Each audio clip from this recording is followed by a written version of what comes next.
네, 우리가 요셉의 생애에 대해서 참 많이들 들었고 많이 잘 알고 계십니다. 그런데 요셉의 생애 중에서 가장 극적인 장면이 어디인가라는 것을 말하면 여러 부분이 있겠지만 오늘 우리가 읽은 이 본문이 아닐까 싶습니다.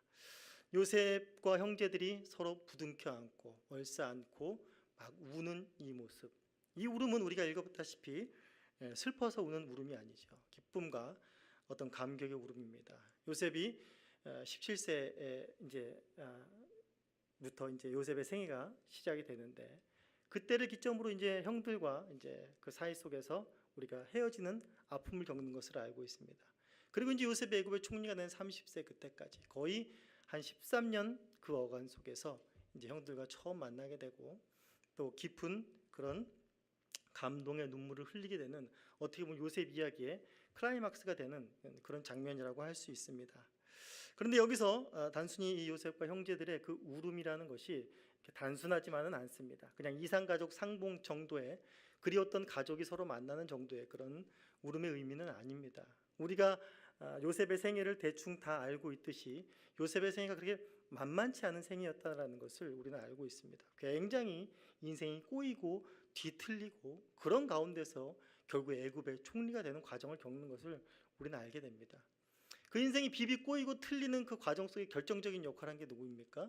바로 오늘 이렇게 서로 목을 껴안고 울고 있는 그 형제들, 자기 형들에게 바로 그 원인이 또 있습니다. 그렇기 때문에 오늘 이 클라이막스 된 장면이 그렇게 단순한 장면이 아닙니다.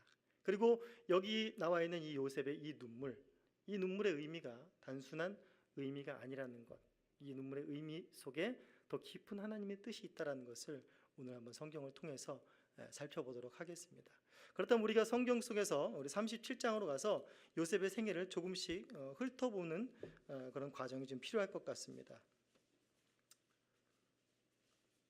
창세기 37장이 시작하면서 이제 요셉은 아버지 야곱에 의해서 12형제 중에 가장 사랑받고 총애받는 그런 자로 이제 등극이 됩니다. 그래서 그 아버지 37장 4절에 보시면 그의 형들이 아버지가 형들보다 그를 더 사랑함을 보고 그를 미워하며 그에게 편안하게 말할 수가 없었더라라고 말을 하고 있습니다. 그러니까 어릴 때부터 계속 그런 편애가 시작되어 왔던 것이죠. 그러니까 형들과 요셉의 관계는 계속 불편한 관계고 형들 마음속에는 미움이 싹 텄던 것입니다. 그런데 이 미움이 극대화되는 것이 있습니다. 바로 무엇입니까? 그 밑에 절에 계속 나와 있는 바로 요셉의 꿈입니다. 우리가 너무나 잘 알고 있는 요셉의 꿈. 첫 번째 꿈이 무엇이었습니까? 바로 요셉의 곡식단과 형들의 곡식단이 있는데 형들의 곡식단이 자기에게 절을 했다라는 것입니다. 기가 막힐 노릇이죠. 형들이 여기서 이제 세상 말로 하면 도는 겁니다. 이제 어디까지 기어오르려고 그러나. 그러면서 더 나아가서 이제 해와 달과 11별의 꿈을 꿉니다. 이 꿈은 무엇입니까? 요셉의 어머니, 아버지 야곱, 그 다음에 다른 형제가 또 요셉에게 절을 하는 꿈입니다. 이 꿈까지 들은 이제 요셉이 이 꿈까지 말하자 이제 요셉을 사랑하던 그 아버지도 이내 요셉을 이제 꾸짖는 그런 모습들을 이제 보게 됩니다. 굉장히 이제 여기서 형들이 언성을 갖게 되고 이제 형들의 요셉에 대한 그 증오, 그 미움, 그런 것들은 참 극에 달하게 됩니다. 그러면서 이제 장면이 바뀌게 됩니다. 우리 12절부터 가시면 이제 요셉의 아버지가 야곱이 요셉에게 심부름을 보내죠. 너희 형들이 양떼를 치러 갔는데 그것이 잘 있나 보러 와라. 그래서 형들은 세겜에서 양을 치고 있었습니다. 그런데 거기서 이제 더 이동해서 북쪽으로 더 이동해서 도단이라는 곳으로 이동했습니다. 그래서 이제 요셉이 아버지의 명령을 따라서 이제 도단까지 이르는 장면에 가게 됩니다. 그런데 이제 형제들이 그 도단까지 오고 있는 요셉을 멀리서 발견하게 됩니다. 그러면서 이제 18절부터 이제 형들의 속셈과 마음이 나옵니다. 18절부터 37장 18절부터 20절 한번 읽어보시겠습니다. 시작.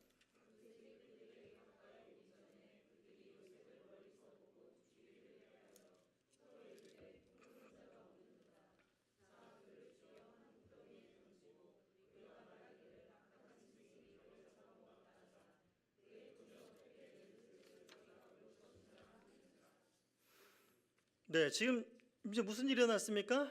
형제들이 정말 그 요셉을 미워하는 그 마음이 그 꿈으로 인해서 굉장히 극에 달했다는 것을 볼 수 있죠. 근데 그래도 이럴 필요까지 있나 싶기만큼 굉장히 크게 달았습니다. 결국에 요셉을 어떻게 하자는 것입니까? 죽이자라는 것까지 이릅니다. 그런데 21절에 르우벤이 중재를 하죠. 그나마 중재를 합니다. 르우벤이 듣고 요셉을 그 손에 구원하려 하여 이르되 우리가 그 생명은 해치지 말자라고 말을 합니다. 그러나 결국에 어떻게 됩니까? 바로 이스마엘의 상인들에게 바로 팔려서 애굽으로 가는 신세가 됩니다. 요셉의 형들의 말이 아주 기가 막힙니다. 20절에 보시면 그의 꿈이 어떻게 되는지 우리가 볼 것이니라 하는지라 라는 이 말을 하고 있습니다. 그의 꿈은 무엇이었습니까? 바로 요셉이 자기들의 우두머리가 되는, 자기들의 왕이 되려 하는, 네가 우리 왕이 되려 하느냐? 라고 말하지 않습니까?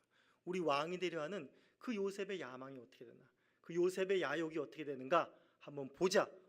그러면서 우리가 그것을 짓밟아 주리라 하는 이런 각오와 결단인 것입니다. 네가 어디까지 기어올라, 네가 형들을 아주 뭘로 알아, 그러면서 아주 씨를 말려버리려는 그런 속셈인 것입니다. 이 말은 이제 후반부에 살펴보겠지만 굉장히 복선이 되는 중요한 말입니다. 그러면서 이제 여지없이 요셉은 그 이스마엘 상인들에 의해서 애굽으로 팔려가게 됩니다. 참 청천벽력이란 말을 이때 쓰는 거죠. 그냥 아무 생각 없이 아버지 말을 듣고 형들을 보러 갔다가 무슨 날벼락입니까? 형들에 의해서 인신매매를 당하다니, 이건 가히 상상할 수가 없는, 참 요즘 흔한 우리 세상 속에서도 있지 않을 만큼 그런 어떤 굉장히 큰 비극적인 일이 요셉에게 일어난 것입니다. 하루아침에 한 가정에 사랑받는, 굉장히 총애받는 한 아들에서 갑자기 뭘로 전락을 한 겁니까? 노예로 전락을 하게 되는 것입니다. 노예로 전락하고 이제 애굽에서의 이제 또 하나의 삶의 장면이 펼쳐지게 됩니다. 애굽에서의 장면이 우리 펼쳐지는 거 39장으로 한번 가보시겠습니다. 39장 우리 1절부터 5절까지 한번 읽어보겠습니다. 시작.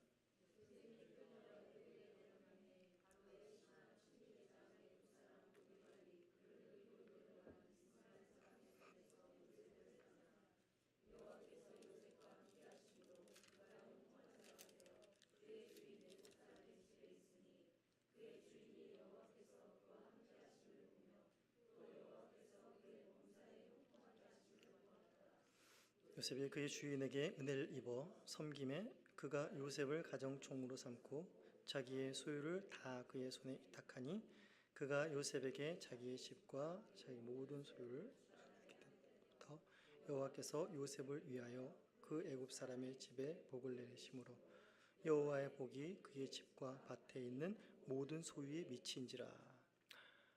사랑받는 아들에서 하루아침에 노예로 전락을 했습니다. 근데 노예로 전락을 했는데 여기서 왠지 한낱 신락 같은 소망이 피어나는 것을 보게 됩니다. 여기서 망한 인생인 줄 알았는데 우리 아까 요셉의 꿈에서 보았던 요셉을 다스리는 자의 위치에 있는 그런 비슷한 형태의 모습이 이곳에서 발생을 합니다. 비록 노예지만 그곳에서 가정총무가 됩니다. 그리고 그 온 집안을 다스리는 그런 위치까지 오르게 됩니다. 그러나 7절부터 우리가 다 아시다시피 음란한 그 주인의 아내 때문에 요셉은 어떻게 됩니까? 다시 한번 그 인생이 조금 올라가는가 싶더니 다시 급격하게 추락합니다. 우리 19절부터 39장 19절부터 23절까지 읽어보겠습니다. 시작.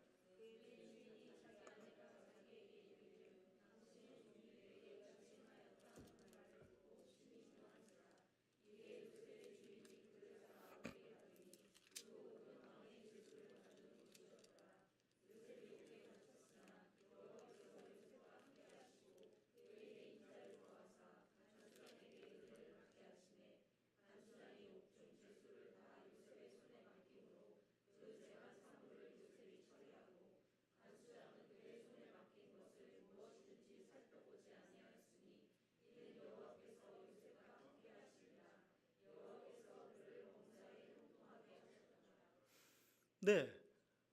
하루아침에 사랑받는 아들에서 하루아침에 노예로 전락했다가 이제 노예에서 조금 형편이 피나 싶더니 여지없이 노예에서 더 비참한 죄수로 전락을 하게 됐습니다. 그런데 죄수에서 또다시 희한하게 여기서 어떤 사람이 됩니까? 바로 간수장이 하는 그 옥중에 있는 모든 일을 또 주관해서 다스리는 그런 위치까지 오르게 됩니다. 그리고 결국에 41장에서 어떤 일이 벌어지게 됩니까? 우리가 다 알고 있듯이 41장 29절부터 어떤 일이 벌어져요? 바로 왕의 꿈을 해석하는 일이 벌어지게 됩니다. 그 왕의 꿈은 어떤 것이었습니까? 우리 29절부터 한번 읽어보겠습니다. 교독해 보겠습니다. 제가 한 절 읽고 여러분 한 절 읽고. 자, 온 애굽 땅에 7해 큰 풍년이 있겠고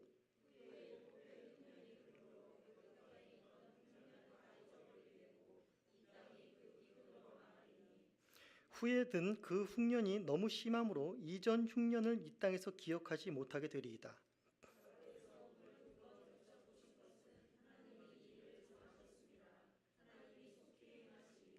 이제 마로께서는 명철하고 지혜 있는 사람을 택하여 애굽 땅을 다스리게 하시고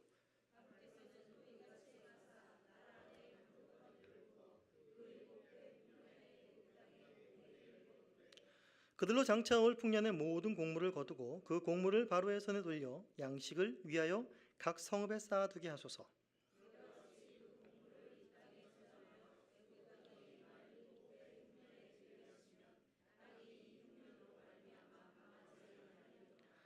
바로와 그의 모든 신하가 이 일을 좋게 여긴지라.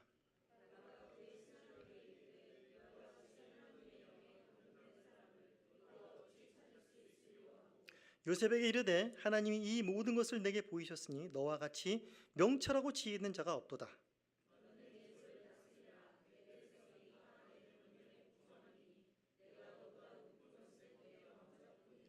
바로가 또 요셉에게 이르되 내가 너를 애굽 온 땅의 총리가 되게 하노라 하고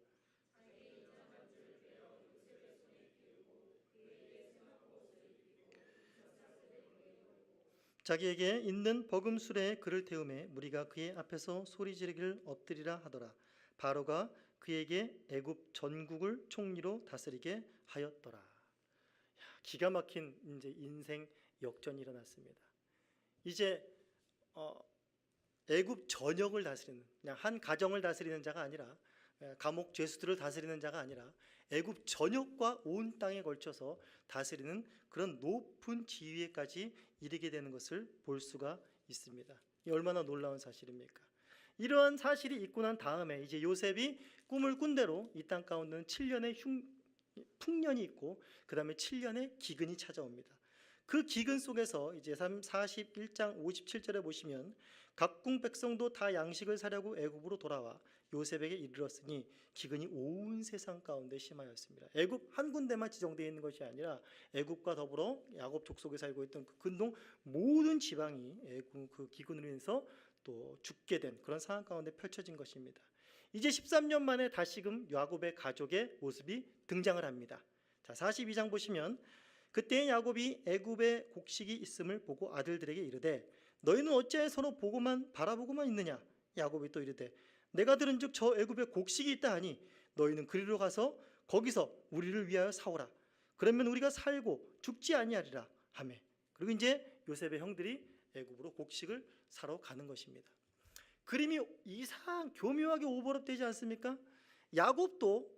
요셉도 야곱의 심부름으로 도단에 가서 형들에게 가다가 이 청천벽력 같은 일을 만났습니다. 지금 야곱이 또 누구를 보냅니까? 형들을 보냅니다. 물론 요셉이 있는지를 모르죠. 그래서 요셉에게로 보내는 것입니다. 그런데 거기서 무슨 일이 일어나게 됩니까? 바로 형들은 생각지도 못한, 형들은 뭘 하러 간 겁니까? 지금 아버지 명령을 따라 간 겁니다. 심부름을 하러 간 겁니다. 곡식을 구하러 간 겁니다. 생명을 구하려고 간 것입니다. 기대와 희망이 있었겠죠. 그런데 이게 웬 날벼락입니까? 여기서 정탐꾼으로 몰리고 도둑으로 몰려서 이제 생명의 위협을 느끼는 그런 상황 가운데 이제 처해지게 된 상황이 펼쳐졌습니다. 그러면서 이제 요셉 이 형들 가운데서 이제 옛날에 13년 전에 그들 안에 있었던 그 죄책감이 이제 다시 떠오르게 되는 것을 우리 성경 속에서 이제 말하고 있습니다. 자기들이 정탐꾼으로 몰려서 막 이제 옥신각신하면서 왜 우리 이런 일이 일어났는가 생각하다가 이제 드디어 이 생각을 꺼내온 거죠. 42장 21절 보시면 그들이 서로 말하되 우리가 아우의 일로 말미암아 범죄하였도다. 그가 우리에게 애걸할 때에 그 마음이 괴로움을 보고도 듣지 아니하였으므로 이 괴로움이 우리에게 임하도다. 르우벤이 그들에게 대답하여 이르되 내가 너희에게 그 아이에 대하여 죄를 짓지 말라 하지 아니하였더냐. 그래도 너희가 듣지 아니하였느니라. 그러므로 그 핏값을 치르게 되었도다 하니 그들의 사이에 통역을 세웠으므로 그들은 요셉이 듣는 줄을 알지 못하였더라 라고 하고 있습니다. 요셉의 형들 역시 요셉의 그동안의 13년 동안의 고생에 비하면 견줄 것이 아니다라고 싶겠지만 또 그에 만만치 않게 요셉의 형들도 그 목숨에 이제 위협을 겪게 된 것입니다. 물론 요셉의 계략이었죠. 그러나 형제들은 그걸 까맣게 모르고 있었기 때문에 이제 우린 죽었구나, 이제 우린 끝났구나, 이런 상황 가운데 있는 것입니다. 더불어 뭐가 가중이 됐습니까? 바로 동생에게 했던 그 짓.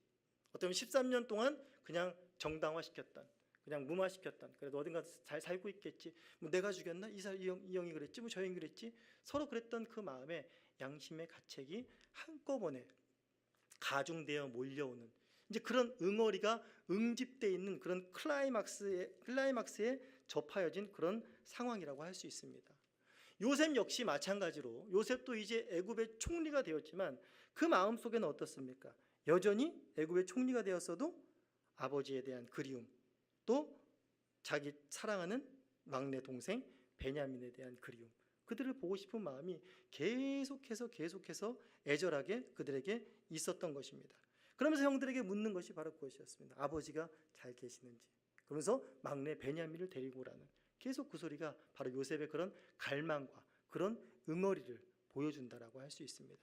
바로 오늘 우리가 읽은 이 45장 우리 본문 속에서 1절, 2절 그리고 마지막에 14절, 15절에 바로 형제들과 함께 소리 높여 울었던 이 울음의 의미가 바로 이런 모든 응어리가 터져 나온 것입니다.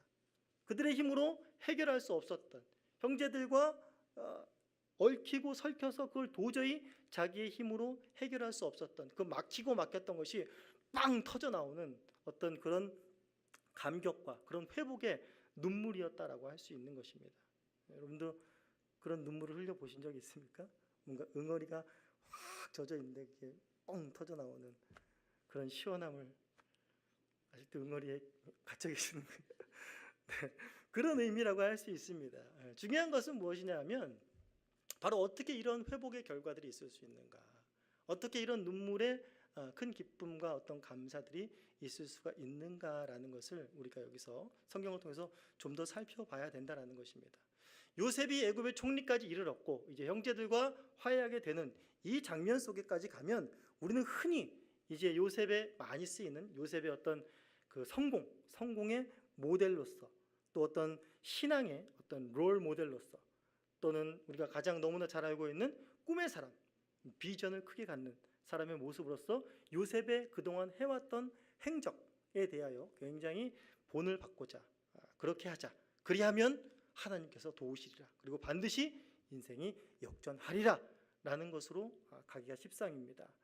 물론 그 말도 틀리지는 않습니다. 우리가 요셉이 그 신앙을 지키려고 모디발의 그 아내에서 하나님 앞에 자기를 지키려고 했던 그런 모습들, 또 매사에 아마 그랬을 것입니다. 그리고 그 한 모든 것들이 아마 그랬을 것입니다. 그러나 성경 속에서는 결코 그런 요셉의 열심이나 그런 요셉의 잘남 때문에, 요셉의 어떤 성실함이나 그런 굳은 신앙과 의 때문에 하나님께서 그 노력을 보시고 요셉을 애굽의 총리까지 앉혔다라고 성경은 말하고 있지 않다라는 것에 주목하셔야 됩니다. 섣불리 요셉을 닮읍시다 라고 가면 안 된다라는, 물론 요셉을 닮자라는 것은 너무 좋은 일이겠죠. 근데 우리가 닮자라는 것은 이렇게 13년 동안 고생한 걸 닮자라는 얘기는 안 하죠. 애굽에 성공한 걸 닮자라고 이제 그 모양으로 가기가 십상이죠.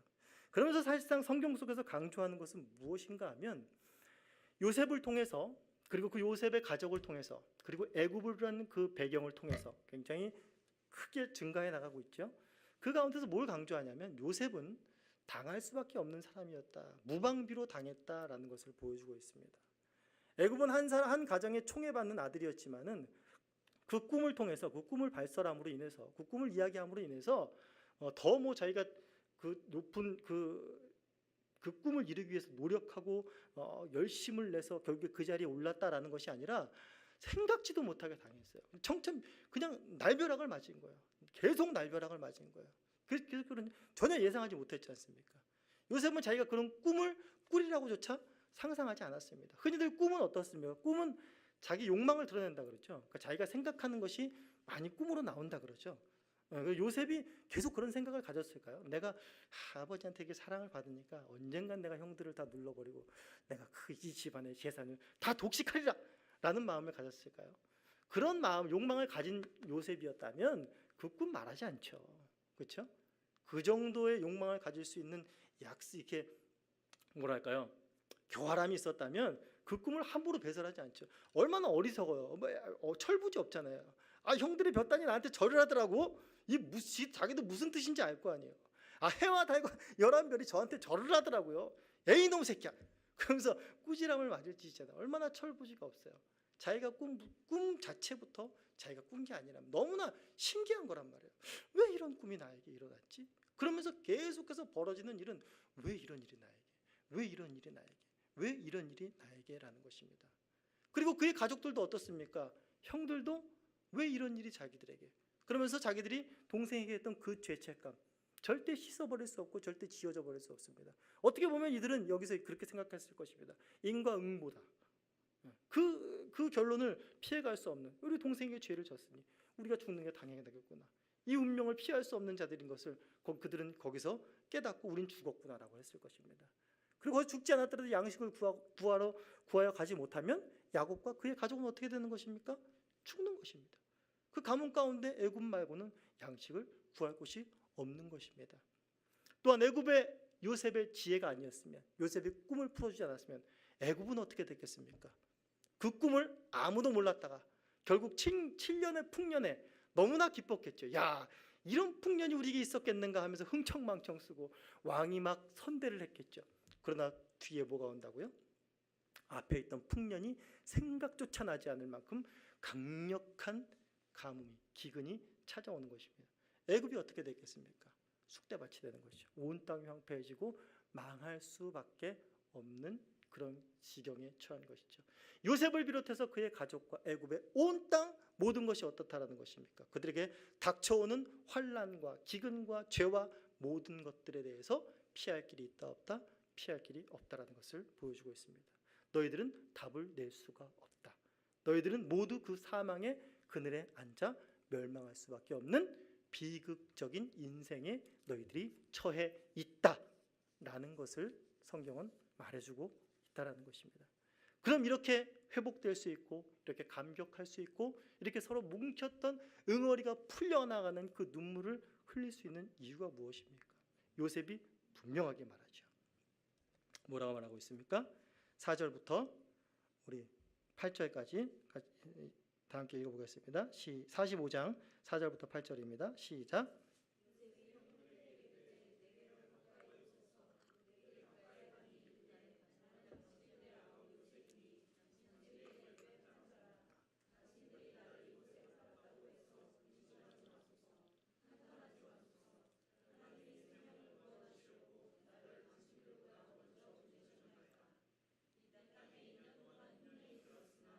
아직 5년은 밭갈이도 못하고 추수도 못할지라 하나님이 그 큰 구원으로 당신들의 생명을 보존하고 당신들의 후손을 세상에 두시려고 나를 당신들보다 먼저 보내셨나니 그런즉 나를 이리로 보낸 이는 당신들이 아니요 하나님이시라.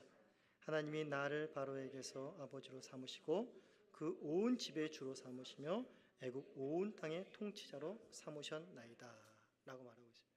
애굽이 뭐라고요? 내가 그래도 버티고 견디고 하나님에 대한 신앙을 잃지 않았더니 하나님이 여기까지 나를 올립디다 그런 말을 합니까? 자기의 열심과 자기의 의지나 자기의 공로를 한마디도 말하는 것이 없습니다. 겸손해서 이랬을까요? 놀라운 것입니다. 야곱이 뭘 본 걸까요?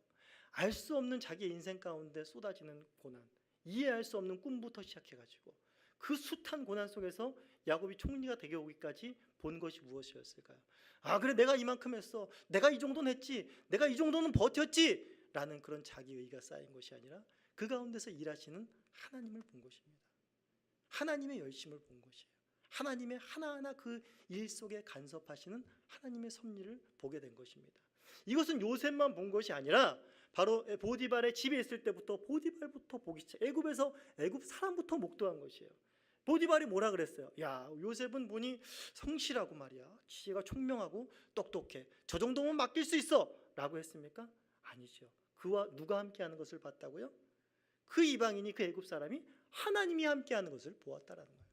바로가 하는 말이 무엇이에요? 이처럼 하나님의 영에 감동된 사람이 있다 없다? 없다라는 거예요. 요셉을 통해서 무엇을 본 것입니까? 하나님을 본 거예요. 하나님의 일하심, 하나님의 지혜가 요셉을 통해서 드러나는 것을 요셉만 본 것이 아니라 그들도 본 것입니다. 그렇기 때문에 그들이 요셉을 높은 자리에 올린 것입니다. 그리고 결국에 계속해서 그 자리에, 높은 자리 가운데 요셉을 올린 것은 바로 그 애굽 사람들이 아니라 바로 누구라고요? 하나님이십니다 라고 이런 고백까지 하는 것에 이르게 되는 것을 보게 되는 것입니다. 이러한 요셉의 구원은 단순히 요셉에게만 미친 것이 아니었습니다. 요셉만 성공하고 요셉만 구원을 얻은 것에서 끝난 것이 아니라 바로 어디에까지 이어졌다고요? 요셉의 가족에게까지. 요셉의 가족에게서 끝난 것이 아니라 누구에게까지? 애굽 온 땅에까지. 그의 지혜와 그의 통치로 말미암아서 모두가 구원을 얻게 되는 이러한 놀라운 역사를 보게 되는 것입니다. 우리가 다시 처음 요셉의 꿈으로 돌아가서 이것이 요셉의 꿈이 아니라, 요셉이 갖고 있었던 야망이 아니라, 요셉이 갖고 있었던 비전이 아니라 바로 그것이 무엇이라고요? 바로 하나님의 자기 백성을 향한 구원 계획이었다는 것입니다. 요셉 한 사람을 구원하는 것이 아니라 바로 요셉의 가족 이스라엘을 구원하기 위한, 그리고 그 후손들을 대대손손 구원하기 위한 계획이었고, 그뿐만이 아니라 애굽 사람과 그 지경에 오는 모든 사람까지 구원하는 총체적인 구원의 역사, 그 큰 그림을 요셉의 꿈을 통해서 보여준 것이란 말입니다. 우리가 아까 37장 8절을 다시 기억해 봅시다. 37장 8절에 뭐라고 써 있습니까? 바로 요셉의 형들이 뭐라 그랬습니까? 다시 한번 가보실까요? 37장 8절.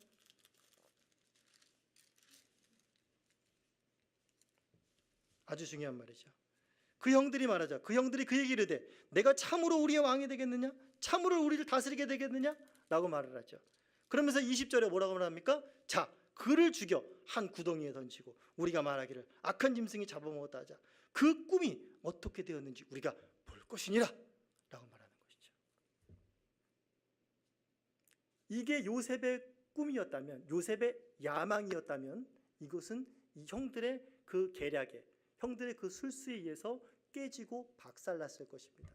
그러나 이것이 요셉의 꿈이나 요셉이 갖고 있었던 교활한 어떤 욕망이 아니고 하나님의 구원 계획이었다면 형들의 계략이 이것을 막을 수 있을까요? 절대로 막지 못하는 것입니다. 물론 요셉도 몰랐고 형들도 몰랐고 야곱도 몰랐습니다. 이것이 그냥 단순히 요셉 그 철부지 철없는 것이 꾼 헛꿈인 줄, 그냥 개꿈인 줄 알았을 것입니다. 하나님의 꿈이, 하나님의 구원 계획이었다는 것은 꿈에도 몰랐겠죠. 그런데 아까 제가 말했듯이 이 말이 복선을 깔고 있었다 그랬죠. 물론 형제들에게는 그런 악한 마음은 없었으리라고 봅니다. 그럼 여기서 무슨 일이 발생을 하고 있는 것입니까? 하나님께서 요셉을 비롯하여 그의 온 가족들, 온 열방을 구원하려는 그 큰 계획을 보이셨는데 그것을 벌써 저지하려고 드는 것입니다. 벌써 막아보려고 하는 것입니다.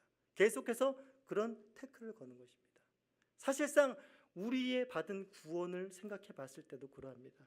우리도 주님께 누구 하나 구원을 바란 자들이 아니었습니다. 오히려 그 하나님께서 보이신 그 구원의 계획에 대해서 전부 다 무지하였습니다. 우리 신약에서 그리스도가 태어났을 때 누가 반겼습니까? 초라한 몇 사람밖에는 그를 반기지 않았습니다. 도저히 알아보지 못했습니다. 예수님이 이 땅에 오셨지만, 구원자가 오셨지만 돌이 어떻게 했습니까? 배척했습니다. 돌이 어떻게 했습니까? 죽였습니다. 동일한 원리가 이곳에서도 나오고 있다는 것입니다. 그러나 하나님의 그 큰 구원 계획을 막을 수가 있습니까? 없습니까? 없다라는 것을 보여줍니다. 이 큰 구원 계획을 요셉이 도왔습니까? 요셉이 거들었습니까? 말도 되지 않는 것입니다. 바로 요셉이 본 것은 바로 이와 같은 것입니다. 이 하나님의 구원, 그것이 시작된 것이 하나님의 놀라운 구원 계획이었다는 것을 요셉은 본 것입니다. 너무나 대단한 거죠. 상상조차 할 수 없었던 것이죠. 바로 이것은 요셉 때 와서 당장 하나님이 계획하신 것이 아니라 하나님께서 아브라함이라는 한 사람을 택하여 부르시면서 아브라함과 이삭과 야곱과 언약을 세우십니다. 대표적인 세 족장이죠. 이삭 다음에 요셉이죠. 아브라함과 이삭과 야곱을 통해서 언약하신 그 언약이 요셉을 통해서 이루어진 것입니다. 그 내용이 그대로 나와 있습니다. 우리 창세기 18장 18절 한번 보시겠습니다. 창세기 18장 18절입니다. 한번 읽어보시겠습니다. 시작. 그로 말미암아 복을 받게 될 것이 아니냐라고 말하죠. 아브라함이 약속했던 이것이 하나님의 나라입니다. 아브라함은 강대한 나라가 되고 아브라함뿐만이 아니라 천하 만민이 그로 말미암아 복을 받으리라는 하나님의 중요한 하나님 나라의 약속입니다. 그 아들 이삭에게도 동일한 약속을 합니다. 26장 4절입니다.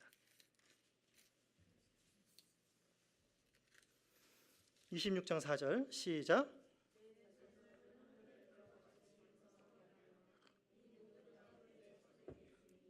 내 자손으로 말미암아 천하 만민이 복을 받으리라. 동일한 약속이죠. 이삭에게까지 이어갑니다. 그 다음에 누구에게 이어갑니까? 바로 야곱에게 이어갑니다. 28장을 보시겠습니다. 베들에서 하나님을 만나며 하나님께서 약속을 다시 한번 야곱에게 깨우치십니다. 28장 14절 시작.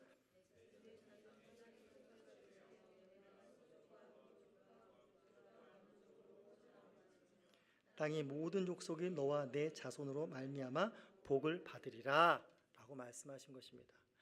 아브라함과 이삭과 야곱을 통해서, 그래서 하나님께서 나는 아브라함과 이삭과 야곱의 하나님이다라는 말을 자주 하시죠. 그건 무엇이냐면 하나님 나라에 대한 약속이 바로 이스라엘 백성들에게, 내 택한 민족들에게 이루어진다라는 약속입니다. 그래서 언약에 대한 한 패턴이 야곱의 생애까지 해서 딱 끝납니다.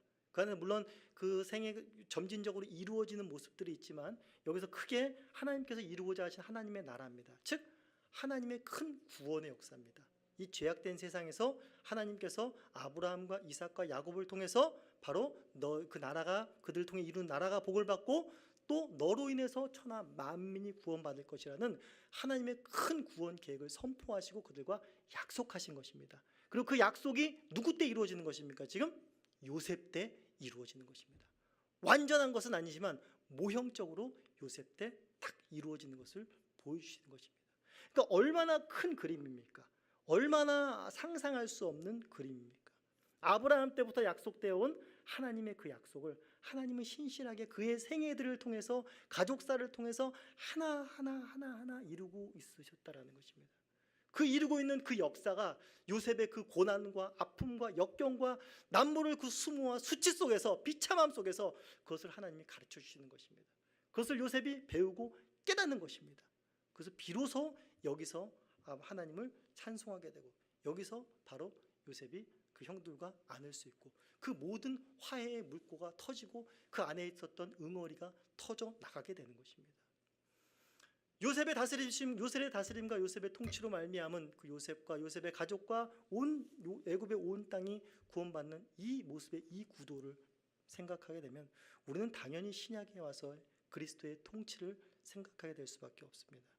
그리스도의 통치로 말미암아 하나님께서 이 땅 가운데 세우신 진정한 왕, 하나님 나라를 온전히 이루게 하실 왕, 하나님의 나라를 이 땅 가운데 임하게 하신 예수 그리스도, 그를 통하여서 그의 이스라엘과 이방과 온 열방이 구원을 받는, 그렇기 때문에 요셉의 이 통치와 다스리심은 한 사람의 어떤 성공이나 한 사람의 어떤 신앙의 열심이나 한 사람의 어떤 꿈과 비전을 가집시다 라는 것이 아니라 바로 무엇을 향하여 무엇을 소망하게 하고 있다는 것입니까? 바로 예수 그리스도의 통치를, 영원한 그의 다스리심을 바라보고 소망하게 되는 그 지경까지 이르게 되는 것입니다. 그러니까 요셉의 생애가 갖고 있는 그 의미가 굉장히 큰 것이죠. 그리고 요셉이 그 높은 자리에까지 오를 수 있었다라는 것에 대해서 굉장히 놀라운 하나님의 큰 구원의 역사를 보게 되는 것이죠. 우리가 요셉의 어떠함을 닮지 말자라는 것이 아니라 요셉을 통해서 먼저 우리가 생각하고 본질적으로 우리가 닮아가고 우리가 감격해야 될 그 사항은 바로 요셉을 통한 하나님의 구원의 열심이라는 것입니다. 우리를 향한 구원의 의심이라는 것입니다.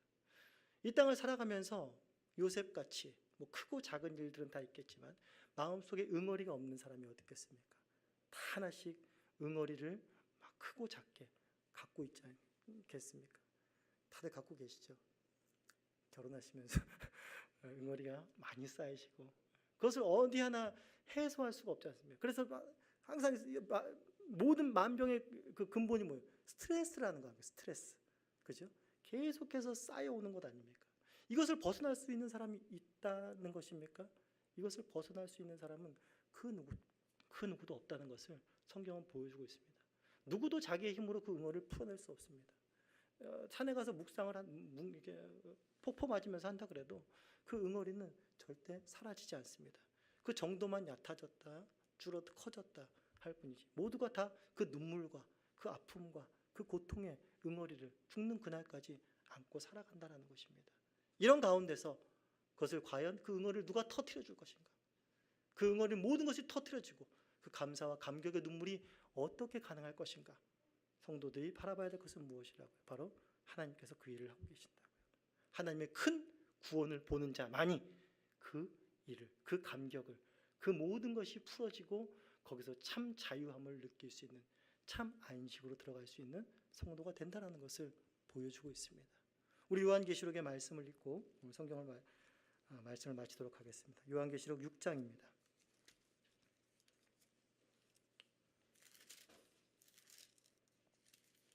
요한계시록 6장 9절, 하나님의 큰 심판, 다섯째 인이 떼어지는 심판입니다. 여기서 이제 그리스도 하나님으로 말미암아 고난받던 그 백성들이 하나님 앞에 호소하는 내용입니다.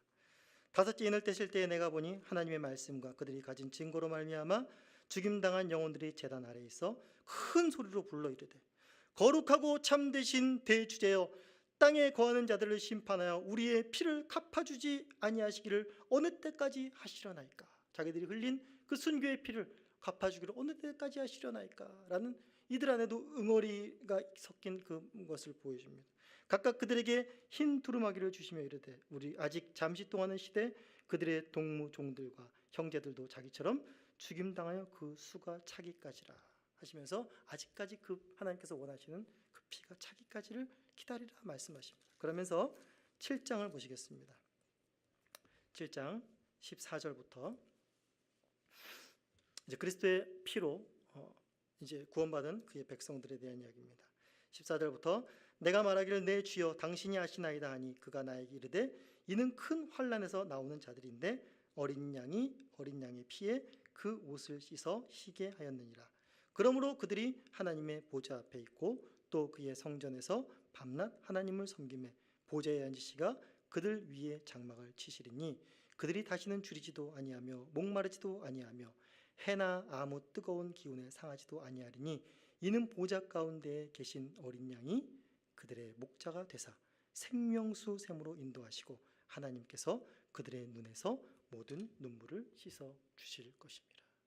최종적으로 하나님의 놀라운 구원이 어린 양의 그 승리가 바로 우리의 모든 응어리를 풀어내고 우리의 모든 고통의 눈물을 씻기시고 결국에는 우리에게는 감사의 눈물만, 환희의 눈물만, 찬양의 눈물만이 있는 바로 그런 복된 성도의 모습을 소망하게 하는 것이 저는 바로 여기서 흘린 요셉의 눈물의 의미가 아닐까라는 그런 묵상과 생각을 해보았습니다.